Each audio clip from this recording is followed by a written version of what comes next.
मैं कामनी स्वागत करती हूँ YouTube channel career in teaching में। तो आज हम थ्योरी करने वाले हैं कोहलर्स इनसाइट लर्निंग, कोहलर का अंतर्दृष्टि या सूझ का सिद्धांत।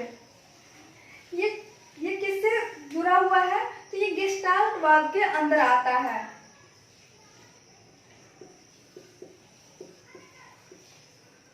गेस्टाल्टवाद के ये थ्योरी अंदर आता है। इससे पहले जो थ्योरी किए थे वो सब क्या थी? बिहेवियरिज्म थी, व्यवहारवाद पे जुड़ा हुआ था। जैसे कि प्रयोग किया गया था चूहा पे, बिल्ली पे, तो वो सब क्या किया? प्रयास करते करते अपनी समस्या का समाधान निकलता था। लेकिन गेस्टाल्टवाद कहते हैं कि सिर्फ प्रयास करते करते ही हम अपनी समस्या का समाधान नहीं, उसमें हमारा थिंकिंग भी, हमारा माइंड का भी यूज होता है। हम जो सोचते हैं, विचार करते हैं, तो हमारा थिंकिंग भी, हमारा रीजनिंग भी, हमारा जब तक हम रीजनिंग, तर्क नहीं करेंगे, विचार नहीं करेंगे, थिंकिंग नहीं करेंगे, तो समस्या का समाधान सिर्फ प्रयास करते करते नहीं आएगा। हमें दिमाग भी लगाना पड़ता है, माइंड का भी उतना ही इस्तेमाल होता है। तो इसी पे ये थ्योरी आधारित है, गेस्टाल्टवाद के अंदर आता है। ये गेस्टाल्टवाद है क्या? गेस्टाल्टवाद क्या है? गेस्टाल्ट स्कूल ऑफ साइकोलॉजी, ये गेस्टाल्ट स्कूल ऑफ साइकोलॉजी के अंदर ये थ्योरी आता है। तो gestalt school of psychology based on cognitive development, संज्ञानात्मक तत्वों पे आधारित है। संज्ञानात्मक जो तत्व है उस पे आधारित है। यानी कि संज्ञानात्मक तत्व क्या है? हमारे संज्ञान से, हमारे माइंड से जुड़ा हुआ है। जो हम थिंकिंग करते हैं, जो हम रीजनिंग, जो हम तर्क लगाते हैं, वो सब इसी पे आधारित है। गेस्टाल्ट जो है किसी का नाम नहीं है, ये एक वर्ड है, जर्मन का एक वर्ड है, जर्मन का एक शब्द है, और जिसका मतलब होता है होल, जिसका मतलब होता है होल, संपूर्ण अथवा समग्रता। मतलब एक संपूर्ण होल, जिसको आप बच्चे क्या करते हैं? एक होल की तरह देखते हैं। आप किसी पेंटिंग को देखते हैं तो उसे पूरी होल की तरह देखते हैं, फिर देखते हैं उसके अंदर क्या बना है। पहले एक छोटा कोई कोना नहीं देखते हैं, पूरे होल की तरह देखते हैं, फिर उसे हम टुकड़ों में बांट के देखते हैं। तो गेस्टाल्ट का मतलब होता है एक होल होता है, संपूर्ण होता है। गेस्टाल्ट स्कूल, तो आपसे अगर पूछा जाए गेस्टाल्टवाद के प्रतिपादक कौन है, प्रोपॉन्डर कौन है, फादर, प्रतिपादक कौन है, तो मैक्स वर्दिमर है। इसको इंग्लिश में वेटहाइमर भी कहते हैं, वेटहाइमर कहते हैं हिंदी में वर्दिमर। तो इससे कुछ और भी नाम जुड़ा हुआ है जिसको आप अगर याद रखेंगे तो एग्जाम में अगर पूछा जाए, इसके प्रतिपादक पूछा तो आप वर्दिमर की तरफ जाएंगे। तो गेस्टाल्टवाद के प्रतिपादक कौन है, पिता कौन है? तो वर्दिमर है, वर्टहैमर है। लेकिन गेस्टाल्टवाद के प्रतिकर्ता कौन है? ये थ्योरी कौन दिए हैं? इनसाइटफुल लर्निंग, तो कोहलर दिए हैं, कोहलर दिए हुए हैं। इसके प्रतिकर्ता कोहलर हैं। और अगर प्रतिपादक में अगर पहला नाम आए वर्दिमर का, तो उसके प्रतिपादक वर्दिमर है, नहीं तो आप ये तीनों नाम के साथ भी जा सकते हैं। इसे याद रखेंगे, कोहलर, कोफका और कर्ट लुविन भी इसको कह दिए जाते हैं। तो ये तीनों नाम आप याद रखेंगे। ये थ्योरी जो है इनसाइटफुल लर्निंग, इसका मतलब क्या होता है? अचानक से आप कभी देखे होंगे, आपके सामने कोई प्रॉब्लम है, आप किसी समस्या में उलझे हुए हैं, तो अचानक से आपके सामने क्या आती है? एक सूझ आ जाती है, उसका सॉल्यूशन आ जाता है। सडन सॉल्यूशन, इसको कहते हैं सडन सॉल्यूशन, अचानक से सूझ आना। आप किसी प्रॉब्लम में फंसे हुए हैं या किसी समस्या है आपके सामने कोई सा भी, तो लेकिन उस सोचते हैं, आप दिमाग लगाते रहते हैं, थोड़ा देर बैठ के सोचते हैं, फिर हमारा दिमाग जो है वो 24 घंटा एक्टिव रहता है, वो वर्क करते ही रहता है। आप कोई प्रॉब्लम अभी आपके पास है, आप कोई भी काम दिन भर में कर रहे हैं, वो आपके दिमाग में चलते रहता है। आप कोई दूसरा भी काम आप करते रहते हैं, अचानक से उसकी समाधान निकल जाती है, अचानक से हल हो जाता है वो। तो उसे ही कहते हैं सडन सॉल्यूशन, अचानक से सूझ आना, जो कि इनसाइटफुल लर्निंग का मतलब होता है। इनसाइटफुल लर्निंग कौन दिया है? तो पूरा नाम है कोहलर का, वोल्फगैंग कोहलर। ये कोहलर दिए हुए हैं ये थ्योरी।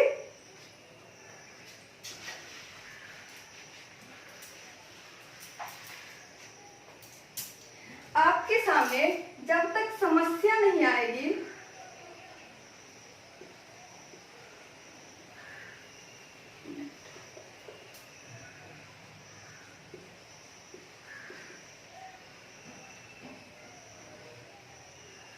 जब तक समस्या आई तब तक आप उसका समाधान नहीं निकालेंगे।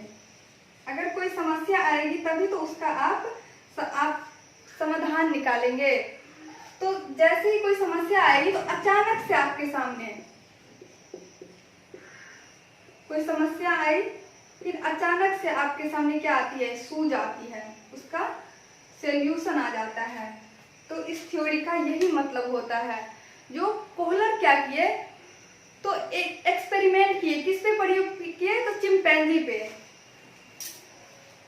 और 6 चिंपैंजी पे प्रयोग किए थे, जिसमें से एक फेमस चिंपैंजी है जिसका नाम है सुल्तान।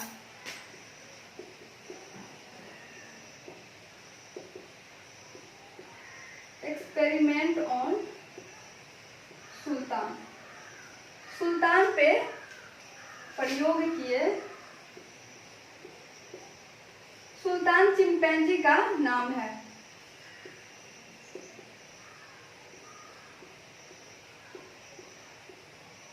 सुल्तान जो है वो एक चिंपैंजी का नाम है, जिसको हिंदी में वन मानुस कहते हैं।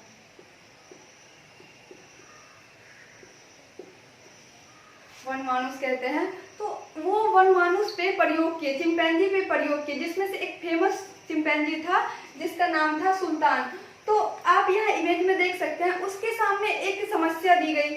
अब एक केला था, तो केला को बाहर, उसको एक बॉक्स में, एक बॉक्स टाइप का था, बंद कमरे में बंद कर दिया गया, एक कमरे में बंद कर दिया गया, जिसमें ऐसे खुला हुआ था, बाहर से रॉड लगा हुआ था, जैसे जेल की तरह होती है उसी तरीका से था। तो उसमें बंद कर दी गई और बाहर केला रख दिया गया, और उसके सामने 2 रॉड रख दिए गए, 2 छड़ी रख दिए गए, और फिर वो समस्या दिया गया। तो वो कैसे दिमाग लगा, तो वो केला बाहर था, अगर वो हाथ निकाल के लेता केला तो वो नहीं ले सकता था, लेकिन 2 छड़ी को अगर ज्वाइंट कर देता तो वो केला तक पहुंच जाता। तो चिंपैंजी थोड़ा देर प्रयास किए, फिर बैठा, और सुल्तान बैठने के बाद फिर सोचा अगर हम ये 2 छड़ी को जोड़ करके लेंगे, तो ऐसे ही किया, वो 2 छड़ी को जोड़ करके केला ले लिया। उसके बाद फिर दूसरा प्रयोग किया। दूसरा प्रयोग क्या किया, उस केला को छत से ऊपर लटका दिया गया, और फिर उसके सामने कुछ बॉक्स को ऐसे नीचे रख दिया गया। अगर वो सारे बॉक्स को इकट्ठा करते और फिर उस पर चढ़ के लेते तो केला तक वो पहुंच सकता था, उसकी हाथ जो थी वो केला तक पहुंच जाती। आप इमेज में देख सकते हैं। इसी तरीका से वो बॉक्स को एक दूसरे पे 2-3 बॉक्स को जोड़ा और उस पर चढ़ के फिर वो केला तोड़ दिया। तो यहाँ कहा चिंपैंजी जो है वो मनुष्य की तरह भी दिमाग लगाता है। तो कोहलर देखे कि पशु जो है, पशु भी हमारे मनुष्य की तरह वो दिमाग का, अपनी बुद्धि का इस्तेमाल करके फिर समस्या का समाधान निकालता है।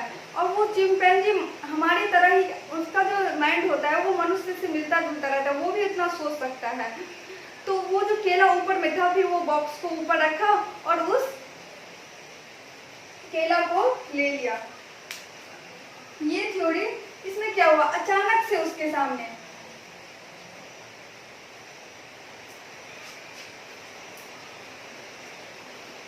समझ गए, ये प्रयोग किस पे हुआ, तो चिंपैंजी पे प्रयोग हुआ। अब है कि अचानक से, एक तो अचानक से सडन सोल्यूशन ढूंढेगा, अचानक से सोल्यूशन, और दूसरा ये आहा मूवमेंट से भी, आहा मूवमेंट इससे भी जुड़ा हुआ है। आहा मूवमेंट का मतलब हुआ अचानक से समस्या का समाधान। यूरेका मूवमेंट से भी जुड़ा हुआ है, मतलब उसका जो समाधान निकल गया उस समस्या का, अचानक से जो उसका समाधान निकल गया, उसको ये कहते हैं यूरेका मूवमेंट। तो ये सब इनसाइटफुल लर्निंग इसी सबसे जुड़ा हुआ है। अगर आपसे उस गेस्टाल्टवाद के प्रतिपादक पूछे, उसके फादर कौन है, तो आप वर्डिंगर के साथ जाएंगे, नहीं तो ये थ्योरी कौन दिया है, तो कोहलर दिया है, इसके प्रतिकर्ता कोहलर है। उसके बाद आता है लॉज ऑफ गेस्टाल्टवाद। गेस्टाल्टवाद के कुछ नियम है, जिसको ये 4 नियम इम्पोर्टेंट है। इसका बस आपको नाम याद रखना है और समझने, खुद ही नाम याद रहेगा तो आपको खुद ही समझ में आएगा। पहला है प्रिंसिपल ऑफ सिमिलैरिटी। इस प्रिंसिपल ऑफ सिमिलैरिटी क्या है, समानता का नियम। समानता का नियम क्या है, तो आप बच्चे किसी चीज को क्या करते हैं, समान देखते हैं। जैसे कि आप यहाँ लिखिए ब्लैक कलर में कोई चीज है, ये जहाँ बॉल ब्लैक कलर में है, कुछ बॉल जो है वो ब्लू कलर में है, और कुछ बॉल जो है वो रेड कलर में है।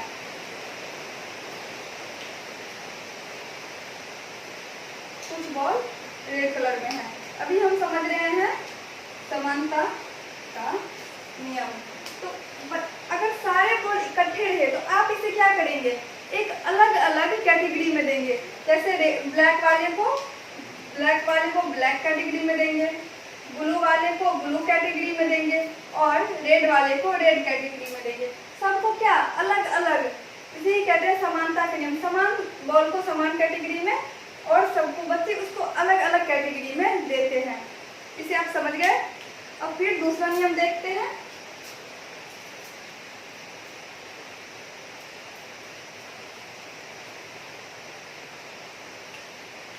दूसरा नियम है प्रिंसिपल ऑफ प्रॉक्सिमिटी। ये समीपता का सिद्धांत, समीपता का नियम क्या है, समीपता का सिद्धांत क्या है।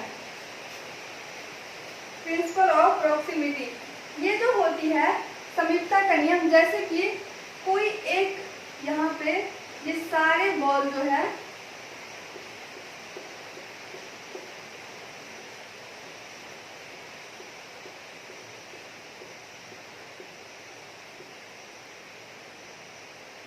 एक साथ दिए हुए हैं, इतने सारे बॉल एक साथ आपको दिए गए हैं, और कुछ बॉल यहाँ पे इस तरह से रखे हुए हैं।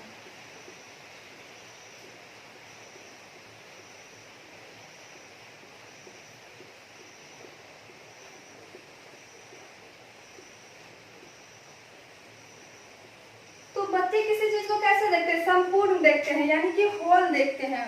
वो संपूर्ण देखते हैं, होल देखते हैं। हम सभी किसी चीज को कैसे देखते हैं, एक संपूर्ण दायरे में देखते हैं, एक होल देखते हैं। जैसे आप इसे एक दायरे में मानेंगे, एक संपूर्ण मानेंगे, और इस दोनों को देख करके आप तुरंत इसे एक नहीं मानेंगे, इसे एक अलग कैटेगरी में देंगे और इसे दूसरे में देंगे। सो ये अलग है, ये क्योंकि ये साथ में नहीं है।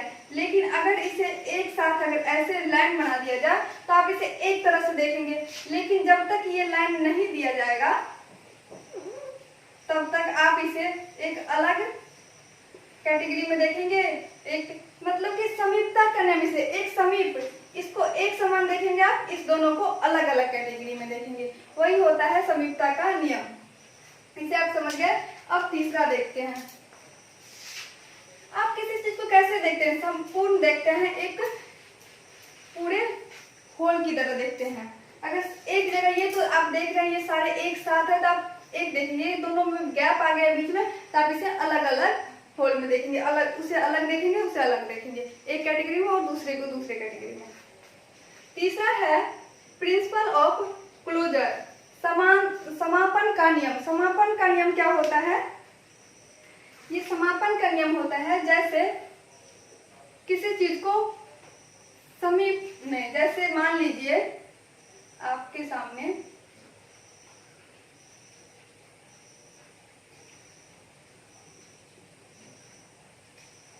ये ऐसे बना दिया जाए, कुछ ये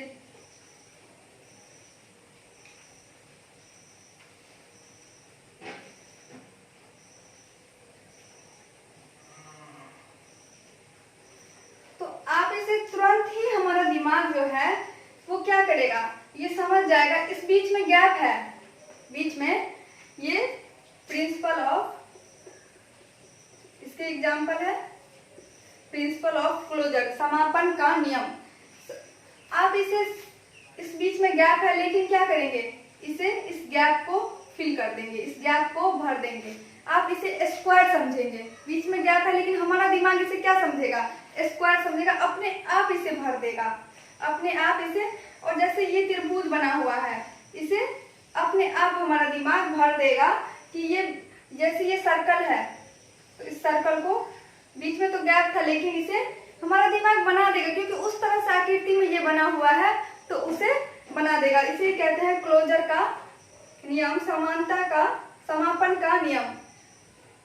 इसे पूर्ण कर देगा। जैसे इसे इस बीच में गैप था और इसको मिला दिया। आप एक बच्चे को भी इस तरह से गैप करके जैसे बना करके ऐसे दीजिएगा, जैसे ये तो रेक्टेंगल बना के दीजिएगा, ये कुछ भी बना के दीजिएगा, तो वो उसे क्या करेगा, भर देगा। उस गैप को वो नहीं देखेगा, उसका दिमाग ऑटोमेटिक उस चीज को भर देगा। अब लास्ट वाला बच गया चौथा, प्रिंसिपल ऑफ कंटिन्यूटी, निरंतरता का नियम।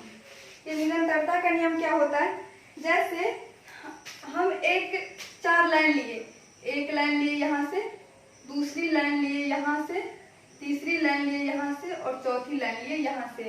लेकिन हमारा माइंड इसे 4 लाइन ना समझ के इसे क्या समझेगा, एक लाइन इधर से लिया गया, एक लाइन इधर से लिया गया, क्योंकि उसे पूरा होल समझेगा, वो संपूर्ण समझता है, ना कि टुकड़ों में समझता है। अभी अब हम तो ये भी कर सकते हैं, इसे 4 लाइन लिए यहाँ से, लेकिन वो समझेगा कि नहीं, केवल 2 लाइन है, एक ये लाइन है और दूसरी ये लाइन है, एक ये लाइन है, दूसरी ये लाइन है।